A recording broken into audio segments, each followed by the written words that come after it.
जेठानी का बंटवारा। कहने को तो कांता बहन की 3 बहुएं थी, लेकिन जो बहू सबसे ज्यादा काम करती थी वो थी बड़ी बहू राधा। बाकी 2 बहुएं सिर्फ काम चोरी करती। राधा पर घर का सारा काम पड़ जाता है। गाय की तरह वो भी सबका करती रहती है, ये नहीं कि 2 पल आराम कर ले। क्या बात है माँ जी, आज तो लग रहा है दिन का खाना नसीब ही नहीं है। अरे कम से कम 2 रोटी मिल जाती तो मेरा पेट भर जाता। तभी सबसे छोटी बहू रीना भी आ जाती है। अरे खाना कहाँ है? आज के रसोई में हड़ताल है। कहाँ है खाना? भूख के मारे मेरे पेट पे चूहे कूद रहे हैं। तभी राधा बहू आ जाती है, हाथ में ढेर सारे कपड़े लेकर। अरे कहाँ गई थी बहू? यहाँ तो तेरे जाने के बाद भूखमरी फैल गई है। कहाँ गई थी? माँ जी छत पर गई थी। वो क्या है ना, सबके कपड़े धोकर डाले थे, वो सूख गए थे तो तह लगाकर सबके कमरों में रखने गई थी। हाँ हाँ ठीक है, लेकिन अब दिन का खाना तो दे दे। बना नहीं क्या? राधा सास की बात सुनकर घबरा सी जाती है। अब माँ जी माफ़ करिए, वो क्या है ना, वक्त का पता ही नहीं चला। मैं अभी गर्मा गर्म रोटी बना देती हूँ, आप बैठिए। वो फटाफट दोनों देवरानियों के साथ सास की थाली लगाती है, सबको गर्मा गर्म खाना खिलाती है और फिर कमरे में जाकर लेटी ही होती है कि बाहर से ज़ोर ज़ोर से लड़ने की आवाज़ आती है। अरे क्या हो गया? ये लोग तो अभी खाना खा रहे होंगे, फिर ये लड़ाई क्यों? आए रे फूटी किस्मत की एक से बढ़कर एक काम चोर लड़कियों को घर की बहू बना ली।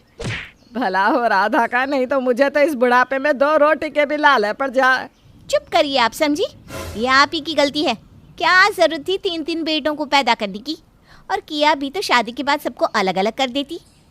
हाँ हाँ तो जाओ ना अलग, किससे रोका है? मैंने तो नहीं रोका। देख लो अबे क्या अभी यहाँ से। अरे काहे निकले और क्यों निकले और कहाँ निकले ये भी तो बता दो। अरे बंटवारा करना है तो यहीं करो अभी के अभी। हैं? कैसे कर दे बंटवारा? तभी राधा बाहर आती है। क्या हो गया, आप लोग लड़ क्यों रहे हैं? अरे कुछ नहीं राधा, तू जा कमरे में जा, सो जा। रात के खाने की तैयारी भी करनी है और बहुत काम है। जा तू अभी जाकर सो जा।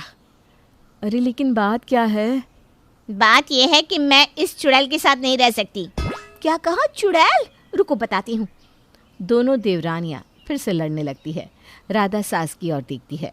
अरे राधा क्या करे, इन लोगों को कैसे समझाऊं कि अभी अलग नहीं हो सकते। बात तो सही कह रही है माँ जी। कैसे इन दोनों छोटी उम्र की बेसमझ काम न करने वाली लड़कियों को अलग कर दे। ये अलग हो गई तो असर देवरों की सेहत पर पड़ेगा, क्योंकि ना तो ये खाना बनाना जानती है और ना चाहती हैं। सास को राधा की बात सही लगती है, लेकिन करे तो क्या करे। तो तू ही बता दे कैसे करे।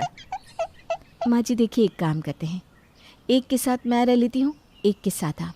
हम दोनों मिलकर इन लोगों को आज के हिसाब से रहना, खाना बनाना, घर देखना, बच्चे संभालना जैसी चीज़ें सिखा देते हैं। फिर क्या होगा, आराम से ये दोनों सीख जाएंगी, अपनी अपनी ज़िंदगी में सेटल हो जाएंगी, तो हम दोनों फिर साथ रह लेंगे। अरे नहीं नहीं बहू, मैं तेरे बिना नहीं रह सकती। इन दोनों में से किसी एक के भरोसे भी रह गई तो अकेले भूखा ही सोना होगा। तो आप ही बताइए माँ जी, फिर क्या हो सकता है? सास बहुत सोच समझ कर कहती है। एक आइडिया है, वही करते हैं। तो कल देख मैं क्या करती हूँ। अगले दिन सास को सभी को एक साथ बड़े हॉल पर बुलाती है। देखो मीरा और रीना, तुम दोनों को अलग होने के लिए पहले एक टेस्ट देना होगा। सभी बहुएं हैरान कि अब अलग घर बसाने के लिए भी टेस्ट, ये क्या बात होती है? माँ जी समझ में नहीं आया।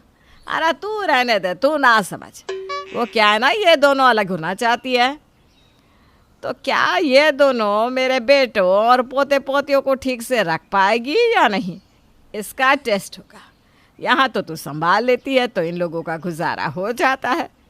मीरा और रीना परेशान हो जाती हैं। सास तो फरमान सुनाकर निकल जाती हैं। क्या हो गया, तुम लोग परेशान क्यों हो रही हो? अरे भाभी सर में दर्द कर दिया ये सासू माँ ने। काहे का टेस्ट? अरे शादी की है तो क्या, हम लोगों का ही काम है घर देखने का। इनके बेटे क्या लड्डू बनाएंगे? और नहीं तो क्या, वो ज़माना गया जहाँ सिर्फ घर की औरतें काम करती थी। अब तो पुरुष भी बराबर का साथ देते हैं। हाँ लेकिन तुम दोनों के पति काम पर काफ़ी दूर जाते हैं ना, और फिर किसी को तो घर का काम करना ही होगा। भाभी फिलहाल तो आप चाय ले आइए अच्छी सी। राधा सीधी सी लड़की चाय लेने चली जाती है। इन लोगों का सर दर्द हो रहा है, थोड़ी सी तुलसी और ये लौंग भी डाल देती हूँ। अच्छी सी चाय बनाकर राधा दोनों को देती है। फिर सास आवाज़ लगाती है, मीरा बहू, मीरा, जरा जल्दी से चाय लेकर आओ। मीरा हाथ में रखी चाय सास को दे आती है। क्या बात है, इतनी जल्दी? आप ही ने तो कहा कि हम लोगों का टेस्ट होगा। चाय पीजिए और बताइए मैं पास हुई कि नहीं। सास राधा के हाथ की चाय मीरा के हाथ की समझकर पीती है और पीते ही कहती है, वाह मीरा बहू, तुम इतनी अच्छी चाय बना लेती हो, पता ही नहीं था। माँ जी अभी तो आपको बहुत कुछ पता नहीं है। वैसे चाय कैसी लगी? अरे बोला तो अच्छी लगी। अब क्या प्रॉपर्टी तुम्हारे नाम कर दूं तब मानोगी? नहीं नहीं माँ जी, उसकी कोई ज़रूरत नहीं है। वो क्या है ना, बस हिस्सा दे दीजिए, अलग रहना है। हाँ, अभी सिर्फ चाय पी है, आगे टेस्ट बाकी है। दोनों बहुएं परेशान रहती है कि कब उनकी सास उनसे कोई डिमांड कर ले। तभी सास की आवाज़ आती है, रीना बहू, रीना बहू, जरा पैर में तेल लगा दे। सास का ऑर्डर सुनते ही रीना कुड़कुड़ करने लगती है। ये क्या बात होती है? अरे मीरा से तो सिर्फ चाय मांगा था, मुझसे तो पूरे पैरों की मालिश करवा रही है। नहीं नहीं नहीं, मैं नहीं जाऊंगी, बड़ी आई। हाँ। राधा रीना को देख रही होती है। वो समझ जाती है कि रीना को मालिश करनी नहीं आती। अरे तो क्या हो गया, तुम्हें अलग होना है ना, तो थोड़ी कोशिश तो करनी होगी ना। हाँ वो तो है, लेकिन मुझे मालिश करनी नहीं आती। राधा जल्दी जल्दी रीना को मालिश के सारे पॉइंट्स दिखाती है और उसे तेल देती है, वो भी स्पेशल वाला। तभी सास की आवाज़ आती है, अरे क्या हो गया रीना, कहाँ रह गई? दर्द के मारे जान निकल जाएगी तब आएगी क्या? रीना को सास की आवाज़ से गुस्सा तो आता है, लेकिन वो करे तो क्या। माँ जी को कहना कि तुम उनके लिए स्पेशल तेल बना रही थी, इसीलिए वक्त लग गया। राधा का दिया तेल लेकर रीना सास के पास जाती है। माँ जी वो तेल बनाने में वक्त लग गया। तेल बनाने में? क्यों बहू, हम लोगों के पास तेल तो है। माँ जी वो दर्द को जड़ से निकालने के लिए इसमें स्पेशल चीज़ें मिलाते हैं और गर्म करके ठंडा करते हैं, बस इसी में वक्त लग गया।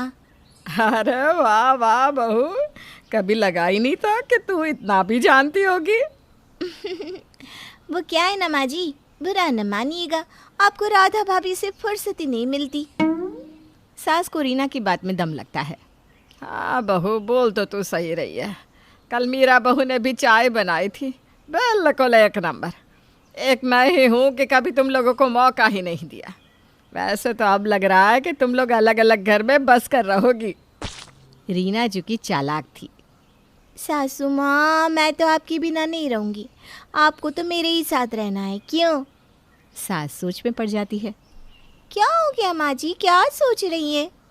वो क्या है ना रीना, मेरे खाने पीने की सारी समझ राधा को ही है। वो तुम लोगों से पहले इस घर में रह रही है ना। हाँ माँ जी वो तो सही है, लेकिन हम लोगों को सिखाइए तो सही कि कैसे आपको संभालना है। जैसे राधा भाभी को आपने मौका दिया, हम लोगों को भी तो मौका मिलना चाहिए ना। ठीक है रीना, सोच कर बताती हूँ।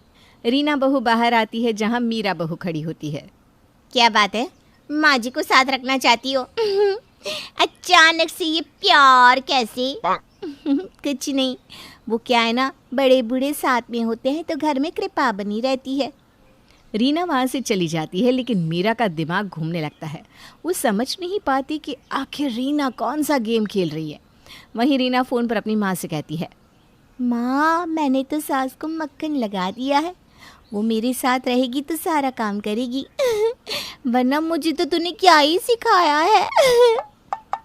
रीना की बात मीरा सुन लेती है और फिर मीरा के दिमाग में बनता है एक प्लान, जिसे सोचकर वो ज़ोर ज़ोर से हंसने लगती है। उसे हंसता हुआ देखकर राधा पूछती है, क्या हो गया मीरा? मीरा तो राधा के पैर छू लेती है। दीदी दीदी, आप में मुझे ना एक बड़ी बहन दिखती है। मैं सोच रही थी मैं आपके बिना क्या करूँगी। राधा मीरा की बात सुनकर हैरान हो जाती है। वहीं सास भी सोच रही थी कि ये रीना को क्या हो गया है, आखिर दोनों बहुओं का क्या है प्लान। तो पिछले एपिसोड में आपने देखा था कि कैसे मीरा और रीना बहू सास और जिठानी राधा को मक्खन लगाने में लगी होती है। लेकिन क्यों? वो तो ठीक है मीरा, तुम भी मेरे लिए छोटी बहन जैसी ही हो। तुम्हें कभी भी मेरी ज़रूरत हो तो बता देना। मीरा को तो मानो मुंह मांगी बात मिल गई हो। कैसी बात कर रही हैं दीदी? क्या बात है, पहले तो तुम मुझे राधा भाभी बोला करती थी। वो तो समाज को दिखाने के लिए दीदी, लेकिन अब मैं किसी से भी नहीं डरती। मैंने सोच लिया है कि मैं आपको दीदी ही बुलाऊंगी। मीरा अपना डायलॉग पूरा करके वहाँ से निकल जाती है। राधा परेशान होकर घर में घूम रही होती है कि टक्कर हो जाती है सास से, जो खुद भी रीमा की बातों से परेशान थी। सॉरी माँ जी, मैंने देखा ही नहीं। कुछ चाहिए तो नहीं? परेशान क्यों लग रही हैं आप? सास राधा का चेहरा देखती है। मैं तो हूँ परेशान, इसलिए दिख रही हूँ। लेकिन राधा बहू, तुझे क्या हो गया? कुछ नहीं माँ जी, बस मीरा की एक बात पर परेशान हूँ। न जाने क्यों अचानक से वो मेरे लिए बहुत सॉफ्ट हो गई है। वही तो, रीना बहू न जाने क्यों ऐसी ऐसी बातें कर रही है जिसमें साजिश की बू आ रही है मुझे तो। माँ जी, वही मैं भी कहना चाहती हूँ। क्या बात हो सकती है? तभी मीरा और रीना के फिर से लड़ने की आवाज़ आती है। दोनों सास बहू दोनों की लड़ाई देखने पहुँच जाती है। हाँ हाँ, तो क्या, सासू माँ मेरी माँ जैसी है, क्यों नहीं रहेंगी वो मेरे साथ? तेरे साथ तो मैं उनकी जूती भी ना रहने दूँ। हाँ तो रख ले उस बुढ़िया को। अरे मेरे लिए तो मेरी माँ ही काफ़ी है। और अचानक जिसे बुढ़िया बुढ़िया बोलती थी, आज मामा कर रही है। उधर सास, जो राधा के साथ दोनों का झगड़ा देख रही होती है।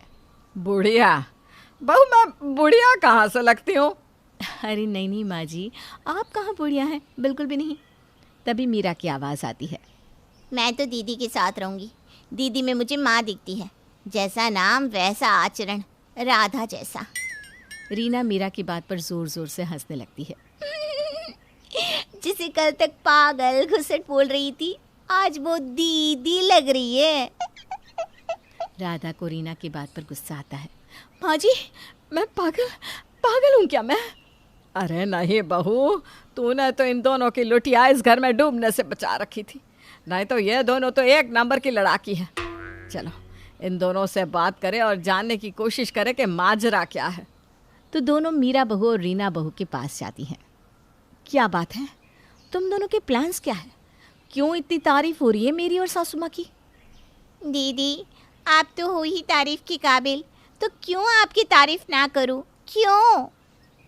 क्यों? जब सास जिंदा है तो जिठानी की तारीफ करने का क्या तुक है, बताओ तो। हाँ वो तो बात सही है, लेकिन बुढ़िया कौन बोलता था मुझे?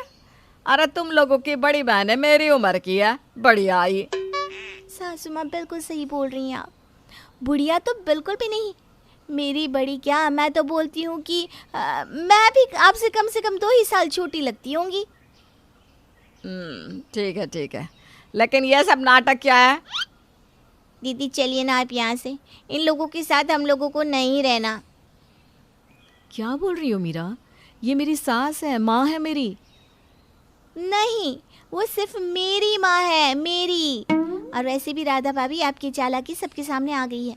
आप सासू माँ को सिर्फ इसलिए मक्खन लगा रही है ना क्योंकि उनके पास बहुत सारे गहने हैं और हम दोनों को अलग करके सासू माँ के सारे गहने आप ले लेंगी। लेकिन मैं ये होने नहीं दूंगी। हाय रे रीना बहू, खुद ब खुद सास को मक्खन मारने के राज खोल देती है।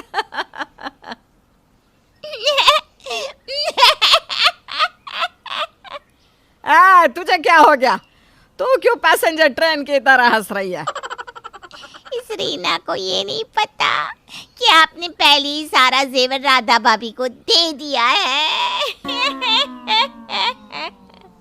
रीना को तो ये बात ऐसी लगती है कि मानो ये क्या हो गया। क्या कह रही हो? नहीं तो क्या, सारे जेवर तो राधा भाभी के पास है और वो रहेंगी मेरे पास। हाय रे, ये क्या बोल रही हो? तो मैं इस बुढ़िया को क्या करूंगी साथ रखकर? राधा भाभी कम से कम घर का काम करती है, ऊपर से सारे गहने भी उन्हीं के पास है। मैं रखूंगी राधा भाभी को अपने साथ। राधा और सास दोनों बहुओं की बात सुनकर हैरान रह जाती है। देखा, ये प्लान है इन लोगों का इतनी चालाकी लेकर कहाँ से आती हो तुम दोनों? और मैं किसी को एक जेवर नहीं दूंगी। तुम दोनों की शादी के लिए हम लोगों ने जो कर्जा लिया था वही उतारते उतारते जिंदगी निकल गई, और अब तुम दोनों चाहती हो कि मैं सारे जेवर भी दे दूं? तुम लोगों के पास नौकरानी बनकर रहूं? क्यों? कोई ज़रूरत नहीं है राधा बहू, चलो हम यहाँ से चलते हैं। कैसी कैसी लड़कियाँ आजकल बहुएं बनकर आ जाती है, भगवान ही बचाए ऐसी लड़कियों से। सास राधा को लेकर चली जाती है। अब पीछे रह जाती है दोनों चालाक बहुएं जो अपनी होशियारी के कारण खुद का ही प्लान बर्बाद कर देती है। उन लोगों के जाने के बाद जब सासू माँ चाहिए थी तुमको तो उनको लेकर अलग क्यों नहीं हो जाती हो? तो क्या कह रही थी तुम? माँ माँ जैसी है मेरी। हाँ, तो मुझे क्या पता था कि सारे गहने राधा दीदी के पास है। अब तो जेठानी जी मेरे साथ ही रहेंगी। क्यों तेरे साथ रहेंगी? सास को लेकर निकल यहाँ से। अरे अब उनके पास ना गहने हैं ना वो घर का कोई काम कर सकती है। उन्हें साथ रखकर मैंने क्या करना है? काम भी पूरा मुझे ही करना होगा। ओए ओए, वाह वाह वाह, इकलौती तुम ही तो रोटी खाती हो, हम सारे तो घास खाते हैं। क्यों? दोनों बहुओं के बीच अब लड़ाई शुरू हो जाती है कि जेठानी किसके हिस्से में होगी। अगले रोज राधा सोकर उठी ही होती है कि दीदी ये चाय पी लीजिए प्लीज़। तभी वहाँ रीमा आ जाती है। दीदी दीदी ये नाश्ता कर लीजिए। सास दूर से देख रही होती है। दोनों एक नंबर की चालाक है, बेचारी राधा को निशाना बना रही है। उधर राधा परेशान हो जाती है। दोनों राधा के आगे पीछे घुमा करती है। दीदी नहाने जा रही है, जाइए, मैं ना बाहर तौलिया लेकर खड़ी हूँ। दीदी आप बोले तो मैं आपको साबुन लगा दूँ? अरे बस करो, दीदी कोई छोटी बच्ची नहीं है। वही तो मैं भी बोलना चाह रही हूँ, दीदी कोई छोटी बच्ची नहीं है जो तेरी चालाकी नहीं समझ रही हो। सब समझ रही है वो। क्यों दीदी? देखो मैं नहा लूँगी, तुम लोग ऐसा मत करो प्लीज़। राधा को परेशान देख सास वहाँ आ जाती है। राधा बहू, चाय नहीं आई अभी तक। तुझे सास वाला लाड़ मिल रहा है, इसका मतलब ये है नहीं कि तूने इतने साल से जो मेरी सेवा करी है वो भूल जाए। माँ जी, आज खाना नाश्ता सब बेड पर ही मिल गया, तो अब खुद क्यों नहीं बना लेती खुद के लिए खाना और चाय? आप कोई बुढ़िया थोड़ी ना हो। अरे मीरा, ज़रा पैर में तेल तो लगा दे। सास हैरान हो जाती है कि राधा को क्या हो गया। कल तक जो राधा सास के पैरों में गिरी रहती थी आज उसे आंख दिखाने लग गई। मीरा, क्या हो गया? कहाँ हो? मीरा मन ही मन हंसती है कि सास और राधा के बीच अब खटपट शुरू हो गई है। वो रीमा को आंख मारती है। हाँ हाँ दीदी, क्यों नहीं क्यों नहीं। वैसे दीदी पता है, मेरे हाथ न जाने कितने वक्त से खाली है। कांच की सस्ती चूड़ियाँ पहन पहन कर मेरी कलाई छिल गई है। दीदी हमेशा के लिए नहीं, कम से कम कुछ दिनों के लिए ही सही सासू माँ की कंगन दे दीजिए। अरे हमारे पति भी तो उन्हीं के बेटे हैं ना। सास मीरा की सारी बात सुन रही थी। राधा तो बोली है, इन दोनों दुष्टों की बात में आ जाएगी और सब कुछ लुटा देगी। मुझे ही कुछ करना होगा। हाँ हाँ मीरा, क्यों नहीं, बिल्कुल। तभी रीमा भी आ जाती है। दीदी पता नहीं क्यों उंगलियों में दर्द हो रहा है। 2-4 तौले की सोने की अंगूठी मिल जाती, पर कोई ना। लाइए दीदी, मैं आपके पैर धोकर पी लूँ, प्यास लगी है। राधा रीना का ये रूप देखकर भावुक हो जाती है। मेरी दोनों ही देवरानियाँ मुझसे कितना प्यार करती हैं।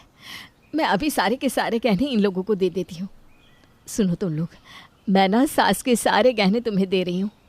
मीरा रीना को आंख मारती है। पर दीदी, हम लोगों की बूढ़ी सासू माँ वो। राधा को अपनी सास के लिए बुराई अच्छी नहीं लगती। गहने चाहिए ना, ले लो, लेकिन सासू माँ के लिए गलत शब्द मत बोलो। सास राधा की बात सुनती है। बेचारी राधा कितनी सीधी है, क्या करूं कि इन दोनों की हकीकत राधा के सामने आ जाए। वहीं राधा गहनों का पूरा डिब्बा मीरा और रीना के हाथ में देने ही वाली होती है कि सास बीच में आ जाती है और गहनों का डिब्बा खुद ले लेती है। देख राधा, ये मेरे गहने हैं, मैंने तुझे कुछ दिनों के लिए रखने के दिए थे। ठीक है माँ जी, रख लीजिए, मुझे कुछ नहीं चाहिए। ऐसे कैसे नहीं, पागल हो क्या तुम? नौकरानी की तरह काम करती हो और बेवकूफ़ों की तरह हमारी भी खिदमत करती हो। रीना सास से गहनों का डब्बा खींचती है। मैं बोल रही हूँ ना, ये सारे गहने मेरे हैं, मेरे। तभी मीरा रीना से वो डिब्बा ले लेती है। पागल समझाए क्या? पागल नहीं हूँ मैं, समझी? यहाँ लेकर आ। दोनों बहुएं आपस में लड़ रही थी कि सास बोल पड़ती है। गहने चाहिए या राधा? दोनों एक साथ बोलती हैं। राधा का क्या हम अचार डालेंगे? गहने चाहिए हमें सिर्फ। ये शब्द सुनकर राधा हैरान रह जाती है। कल तक जो उसकी तारीफ कर रही थी, आज गहनों के लिए उसकी बेइज्जती कर रही है। माँ जी, मुझे कोई गहने नहीं चाहिए, मुझे मेरा परिवार चाहिए। ये लीजिए गहने। सास को भी न जाने क्या हो जाता है। मुझे भी नहीं चाहिए, ले लो गहने, दोनों बांट लो, लेकिन आज के बाद तुम दोनों मेरे दरवाजे खड़ी नहीं होनी चाहिए। दोनों बहुएं अब समझने लगती है कि उन लोगों से बड़ी गलती हो गई। वो दोनों सास और राधा से माफ़ी मांगती है और आगे से किसी भी गलती के ना होने का वादा करती है।